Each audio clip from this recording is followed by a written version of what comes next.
Assalamualaikum warahmatullahi wabarakatuh.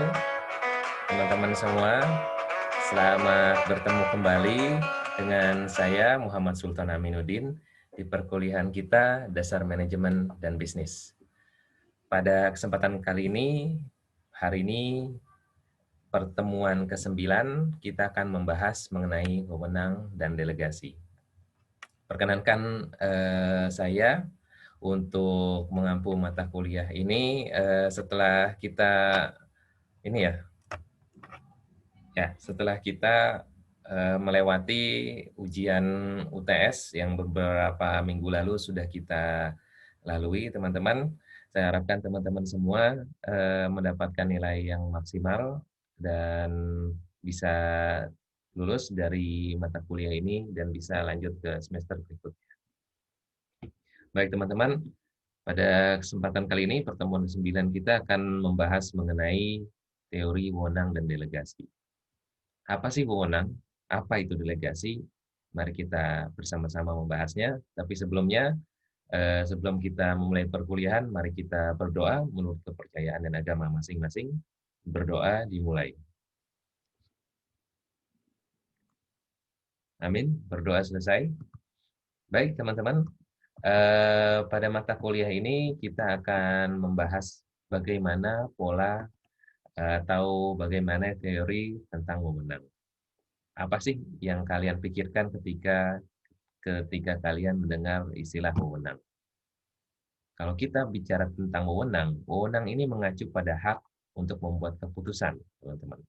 Jadi hak untuk membuat keputusan atau membuat orang lain agar patuh kepada kita, bisa melalui tindakan-tindakan yang persuasif, bisa melalui tindakan yang otoritatif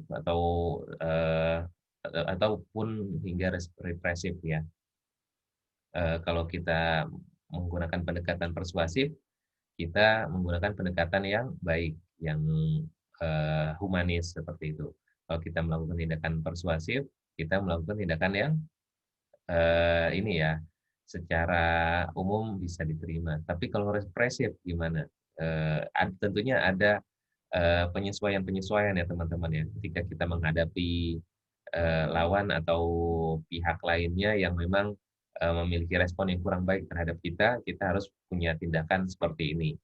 Kita harus menyesuaikan dengan kondisi di lingkungan kita seperti itu. Nah, di sini kalau kita bicara teori awalnya mengenai wewenang, menurut Handoko ini adalah hak untuk melakukan sesuatu atau memerintah orang lain untuk melakukan atau tidak melakukan sesuatu agar tercapai tujuan tertentu. Biasanya kita mengenal di sini akan adanya aturan-aturan.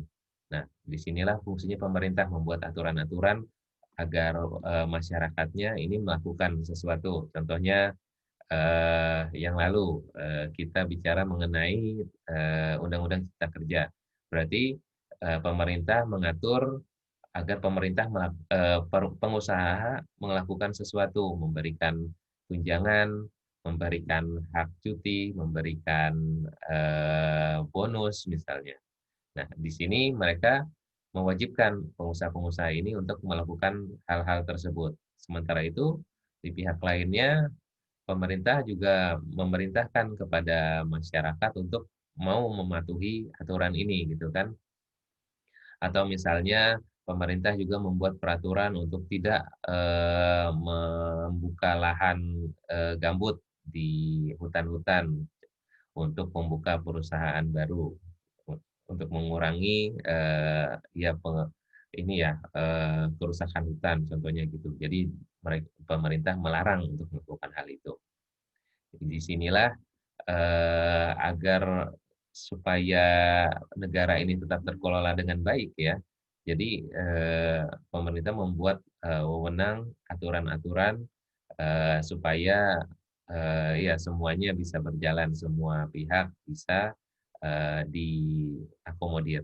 Nah, kalau kita bicara tentang wewenang, teman-teman mungkin nggak asing dengan gambar ini ya. Beberapa menteri di kabinet Bapak Jokowi, kabinet kerja.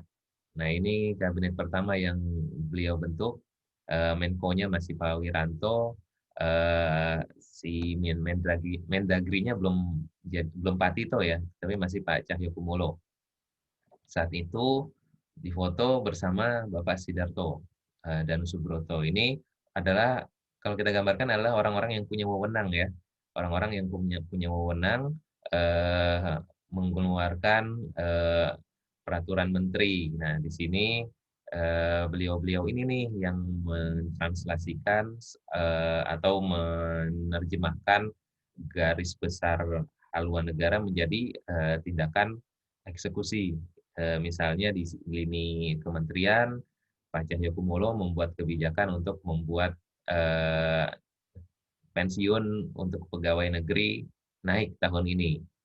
Terus di sisi Bapak Polhukam, Bapak Menko Polhukam Wiranto, beliau membuat kebijakan untuk pembelian senjata laras panjang untuk TNI. Nah, ini kan eh, ini ya bagian dari penerjemahan bagaimana eh, negara ini menjaga kedaulatannya, membuat eh, negara ini lebih aman dengan meningkatkan alutsista atau perlengkapan bersenjata.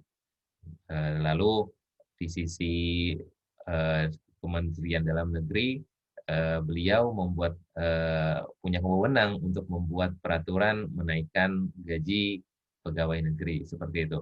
Jadi makanya mengapa mereka disebut sebagai eksekutif, karena kabinet-kabinet ini adalah orang-orang yang mengeksekusi rencana-rencana yang sudah ditetapkan oleh presiden. Presiden siapa? Presiden Jokowi. Beliau punya visi nawacita misalnya. Nah, ini harus dibuktikan nih. Bagaimana cara membuktikannya? Ya ditugaskan ke menteri-menteri terkait.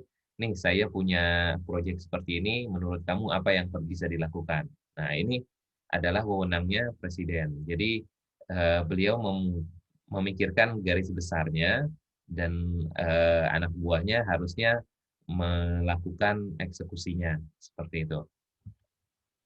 Kalau kita bicara mengenai penerimaan, bagaimana sih seorang anak buah ini bisa menerima wewenang atau tidak menerima wewenang? Nah, sebelumnya ada beberapa kondisi nih teman-teman yang menurut Chester L. Bernard, beliau adalah seseorang yang ini ya, fokus di bidang ini ya, manajemen. Bahkan kalau nggak salah seingat saya dia pernah menerima Nobel juga. Nah, apa saja poin-poin yang harus dipenuhi supaya orang ini mau menerima perintah? Pertama, dia harus bisa memahami komunikasi tersebut. Dia harus paham bahasanya seperti apa dan mengejawantahkan garis besar dari tujuan utamanya presiden. Kalau kita bicara negara itu seperti apa, dia harus paham dulu cara berkomunikasi. Kedua, dia percaya bahwa perintah tersebut tidak bertentangan dengan tujuan organisasi. Dia tentunya sudah paham nih, oke, tujuan kita untuk memajukan rakyat, untuk memajukan negara. Nah, di sini seringnya ya beberapa menteri titipan dari partai-partai tertentu, mereka punya tujuan tertentu juga ya untuk meningkatkan ya kemajuan organisasinya, apalagi organisasi sebelumnya. Nah, di sini makanya diminta menteri-menteri yang sudah didukung oleh partai melepas ininya nih, melepas jas partainya, melepas masa lalunya, move on ke hak yang sekarang, kewajiban yang sekarang. Nah, makanya dia harus punya tujuan yang selaras dengan tujuan presiden. Lalu dia yakin bahwa perintah itu tidak bertentangan dengan kepentingan pribadinya sebagai suatu keseluruhan. Nah, ini dia nih yang sering ya kepentingan pribadi ini sering eh, biasanya didahulukan ya dibandingkan kepentingan umum. Lalu secara fisik dan mental dia mampu melaksanakan perintah tersebut. Dia nggak sakit, dia nggak. Kalau misalnya Jenderal Wiranto pernah ditusuk dulu ya. Nah, ini harus ada 4 kondisi ini supaya pemerintahan, supaya eh, wewenang ini bisa berjalan dengan baik. Nah, kalau kita bicara lagi tentang teori, ada teori pandangan klasik atau teori formal. Nah, kalau menurut teori formal, pandangan wewenang formal menyebutkan bahwa wewenang adalah dianugerahkan. Jadi wewenang ini diberikan adalah sebuah ini ya mandat atau sebuah kalau bisa dibilang wahyu atau kepercayaan. Nah, wewenang adalah karena seseorang ini mampu atau diberikan warisan dari wewenang tersebut. Dari pandangan ini, dari pandangan ini ya, seorang manajer ini akan memilih hak untuk memerintah ya teman-teman ya. Karena merasa pada tingkatan yang lebih tinggi, karyawan punya kewajiban untuk melaksanakannya. Bila ditelusuri sumber wewenang tertinggi dalam suatu perusahaan ada pemilik atau pemegang saham. Nah, kalau di negara, wewenang tertingginya siapa? Wewenang tertinggi ada di DPR, MPR, Presiden, atau rakyat. Nah, makanya pengaruh rakyat ini perlu diperkuat. Nah, di sini adanya fungsi, ada tadi eksekutif ya, ada legislatif. Nah, legislatif inilah yang mewakili rakyat, ceritanya begitu idealnya. Nah, para legislatif ini adalah orang-orang yang dipercaya oleh rakyat yang kita pilih 5 tahun sekali itu mewakili kita, pendapat kita. Oke, kita pingin naik gaji setiap tahun, kita pingin uang listrik biayanya murah, kita pingin biaya air itu bisa terjangkau. Nah, ini mereka lah yang mengatur, mereka yang membuat aturan-aturan setelah eksekutif ini punya tujuan utama, ditranslasikan, dijelaskan, dideskripsikan lebih jelas, lalu diuji oleh legislasi. Jadi legislatif punya panduan-panduan, si eksekutif juga punya panduan-panduan. Nah, disinilah eh, masa di mana ya lebih banyak sidang-sidang gitu kan, makanya kegiatan legislatif ya sidang gitu kan, menguji apa yang diajukan oleh eksekutif seperti itu. Selain itu kita juga eh, eh, mengetahui bahwa ada teori penerimaan, acceptance. Tadi teori formal sesuatu yang dipercayakan atau dilimpahkan kepada orang tertentu sehingga derajatnya lebih tinggi daripada yang lain sehingga punya wewenang untuk memerintah. Berikutnya teori penerimaan. Nah, teori penerimaan ini yang tadi kita bahas nih soal apa teori yang dibahas sama Chester. Jadi menyanggah pendapat bahwa wewenang dapat dianugerahkan. Teori ini juga ini ya menjelaskan orang-orang yang diberikan perintah ini juga harus memahami ya, seperti yang 4 poin ini tadi ya. Memahami bagaimana wewenang ini dijalankan sehingga bisa dibilang yang satunya punya pendapat bahwa wewenang ini adalah anugerah atau hal yang harus semuanya mematuhinya, yang lainnya berpendapat bahwa wewenang ini harus disetujui atau harus diakui oleh bawahan-bawahannya. Nah, ini eh, sebuah fungsi yang memang seharusnya dua-duanya bisa kita jalankan seperti itu. Kita percaya bahwa orang yang sudah terpilih ini adalah orang-orang yang kompeten, orang-orang yang mewakili kita, tetapi kita juga eh, perlu melakukan koreksi, perlu melakukan penerimaan-penerimaan secara individual. Lalu berikutnya biasanya ya kita bicara tentang kekuasaan, kita mengenal bahwa kekuasaan ini berkaitan dengan wewenang, walaupun eh, keduanya punya makna yang berbeda ya teman-teman ya. Wewenang ini adalah hak untuk melakukan sesuatu, sementara kekuasaan adalah kemampuan untuk melakukan hak tersebut. Nah, kalau bila bicara tentang kekuasaan, kekuasaan ini kemampuan untuk mempengaruhi individu, kelompok, keputusan atau kejadian tertentu. Contohnya lagi ada COVID nih, lagi ada COVID, pandemi gini kita, bagaimana kita mengatasinya? Kekuasaan yang bisa mengatur ini semua. Ketika ada kejadian seperti ini, oke, Presiden memerintahkan Menko Polhukam, menjadi garda terdepan untuk memimpin, penanganan ini. Lalu, Presiden menunjuk, eee, Bapak Erick Thohir di Kementerian Perindustrian untuk menggerakkan, roda ekonomi di bidang industri, seperti itu. Jadi, ini kemampuan untuk mempengaruhi ya, menggerakkan orang-orang supaya bisa menyelesaikan kejadian tertentu. Kalau kita bicara tentang teori, menurut Amital Etzioni, seorang pemimpin itu dapat mempengaruhi perilaku, eee, adalah hasil dari kekuasaan posisi atau kekuasaan pribadi atau kombinasi dari keduanya. Kekuasaan posisi ini didapat dari wewenang formal atau, eee, ini ya, mandat ya dari sebuah organisasi.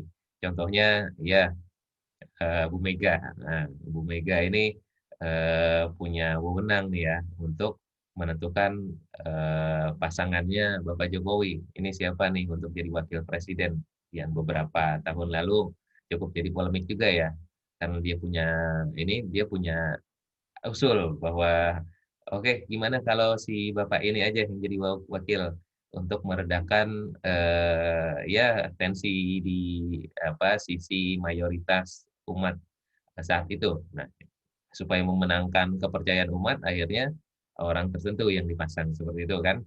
Karena dia punya kekuasaan posisi.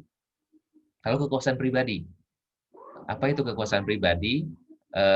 Kalau kita bicara tentang kekuasaan pribadi ini, kita lihat bagaimana seseorang ini memimpin atau dapat, diikuti oleh para pengikutnya. Kita bisa lihat beberapa pemimpin-pemimpin seperti ya capres nomor 2 capres nomor satu itu punya ya punya ini ya, pengikut-pengikut yang setia gitu kan. Di sini iya, nggak di pasangan, paslon nomor 2 pun juga sama punya pengikut yang setia. Nah, di sini, para pengikutnya punya ini ya, bahkan punya panggilan masing-masing gitu ya. Kalau kita bicara pemilu beberapa tahun yang lalu, kita mengenal istilah kecebong dan kampret gitu kan. Nah, ini karena pengikutnya ini punya fanatisme tertentu ya, punya fanatisme yang memang cukup, tinggi, sehingga membuat adanya ini nih, istilahnya, gap ya, adanya perbedaan dari 2 kubu gitu kan. Itulah pengaruh dari kekuasaan pribadi. Nah, kalau kita bicara tentang perusahaan, kita, kebanyakan bicara ini ya, kebanyakan bicara tentang, pemerintahan ya. Kalau kita bicara tentang perusahaan, eee iya, kita akan mengetahui bahwa batasan wewenang dan kekuasaan di dalam sebuah perusahaan ini adalah berlevel ya teman-teman ya. Level pertama itu ada direktur, di bawahnya ada wakil direktur, di bawahnya ada manajer divisi, lalu di bawahnya lagi ada manajer departemen, ada kepala penyelia atau ini ya, kalau kita bisa bilang ini, supervisor gitu kan, terus, penyelia lini pertama dan karyawan. Nah, di sini kalau teman-teman lihat, bagaimana sebuah kekuasaan itu bentuknya seperti ini, seperti apa nih namanya, kerucut, kerucut terbalik. Jadi, semakin ke atas kekuasaan dan wewenang, eee, semakin melebar gitu kan, semakin ke bawah kekuasaan dan wewenangnya cenderung berkurang sesuai dengan aliran rantai perintah dari posisi atasan ke bawahan nih. Jadi, semakin tinggi posisinya, semakin besar juga, peraturan dan, kebijakan-kebijakan yang bisa dia hasilkan. Nah, begitu juga, dengan karyawan. Karyawan punya ini enggak, kekuasaan enggak? Punya. Dia punya kekuasaan atas dirinya sendiri. Dia punya kekuasaan untuk datang pagi-pagi, atau dia punya kekuasaan untuk datang, siang. Tapi tentunya setelah izin dari, atasan langsung, si ini, penyelia ini. Ini bahasanya masih ini ya, masih penyelia, ini masih, teori lama lah ya. Nah, kalau kita bicara tentang kekuasaan, kita akan mengenal 6 jenis kekuasaan, teman-teman.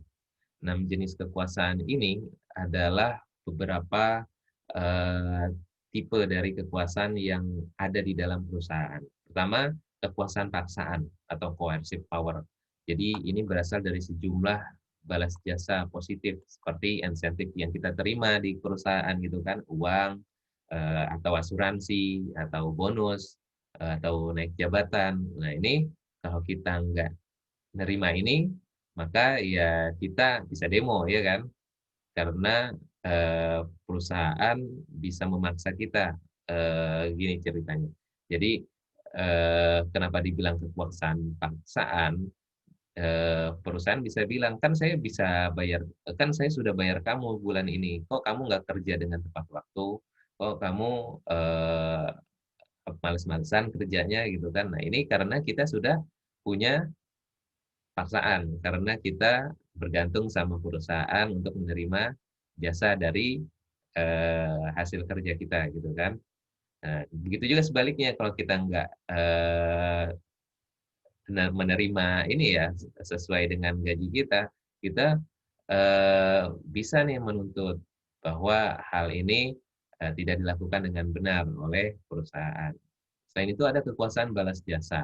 Nah, berasal dari perkiraan yang dirasakan orang bahwa hukuman atau dipecat, ditegur, dapat SP gitu kan, eee, akan diterima bila mereka tidak melaksanakan perintah pimpinannya. Ini jadi kekuasaan balas jasa karena si atasan punya power nih, punya kekuatan untuk memecat orang tersebut.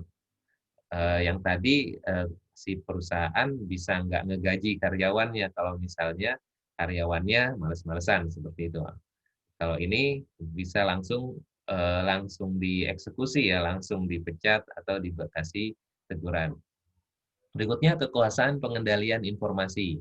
Kekuasaan ini berasal dari pengetahuan di mana orang lain tidak mempunyainya. Nah, ini biasanya kalau kita udah asik kerja di perusahaan, kita nggak tahu nih informasi perusahaannya lagi untung atau lagi rugi. Perusahaan ini punya kemampuan untuk memberikan bonus untuk kita nggak ke depannya. Kita nggak tahu karena informasi ini jarang kita akses atau ya ditutupin sama perusahaan. Walaupun dibilang perusahaan terbuka, tapi ada beberapa informasi yang nggak clear diberikan kepada karyawan internalnya. Harusnya semuanya disampaikan ya. Lalu berikutnya ada kekuasaan sah atau legitimate power. Legitimate power ini apa? Legitimate power ini adalah bagaimana sebuah kekuasaan ini bisa melakukan legitimasi atau ini ya di dalam nilai-nilai intern yang mengemukakan bahwa seseorang ini punya hak sah untuk mempengaruhi bawahannya. Nah, di sini bisa karena merasa legitimasi, ini contohnya tindakan represif yang dilakukan sama kepolisian di Amerika nih, karena saat itu ada demo rasisme kulit hitam dan kulit putih. Nah, di sini karena mereka punya kekuasaan, mereka punya legitimasi, mereka berhak nih menurunkan polisi-polisi untuk menghalau demo tersebut. Lalu kekuasaan panutan didasarkan atas identifikasi orang-orang sebagai dengan seorang pimpinan dan menjadikan pemimpin itu sebagai panutan atau simbol. Ini kalau kita bicara mengenai ini ya pemimpin ya, kekuasaan panutan ini akan diikuti oleh bagaimana seorang pemimpin ini memberikan contoh kepada bawahan-bawahannya. Contohnya misalnya mungkin pemuka agama atau pemimpin satu agama tertentu, nggak usah ngambil jauh-jauh, misalnya agama saya sendiri Muslim. Di agama Islam panutannya adalah Nabi Muhammad SAW dan beliau menjadi panutan yang utama nih untuk seluruh pengikutnya gitu kan. Pengikutnya mengikuti apa yang si pemimpinnya ini lakukan. Dia memberikan kebaikan, dia sedekah, dia sholat setiap hari. Nah ini adalah hal-hal yang menjadi panutan seperti itu. Jadi pastikan ketika kalian jadi pemimpin, tentunya kalian juga jadi panutan. Dan terakhir ada kekuasaan ahli, expert power. merupakan hasil dari keahlian atau ilmu pengetahuan seorang pemimpin dalam bidangnya, di mana pemimpin tersebut ingin mempengaruhi orang lain. Nah, di sini biasanya kalau kita nggak usah jauh-jauh, kita ke tukang servis saja. Nah, itu adalah jenis dari wewenang kekuasaan ahli. Di sana kita mempercayakan handphone kita, "Ini Pak, tolong dibenerin, besok saya mau pakai, biayanya berapa saya bayar." Terus dijelasin, "Oke, ini yang rusak LCD-nya diganti, biayanya 400.000." Kita percaya-percaya aja kan, kita, ya namanya dia ahlinya, kita langsung, ya sesuaikan dengan, kemampuan kita, kalau nggak mampu ya cari lagi tukang servis yang lain gitu kan. Ini contoh dari kekuasaan expert. Nah, berikutnya akan kita bahas tentang wewenang lini, staf, dan fungsional dalam kesempatan berikutnya, di video berikutnya. Saya kira penjelasan saya mengenai bagian pertama ini saya cukupkan sampai di sini dulu. Saya harapkan bermanfaat. Wabillahi taufik wal hidayah. Assalamualaikum warahmatullahi wabarakatuh.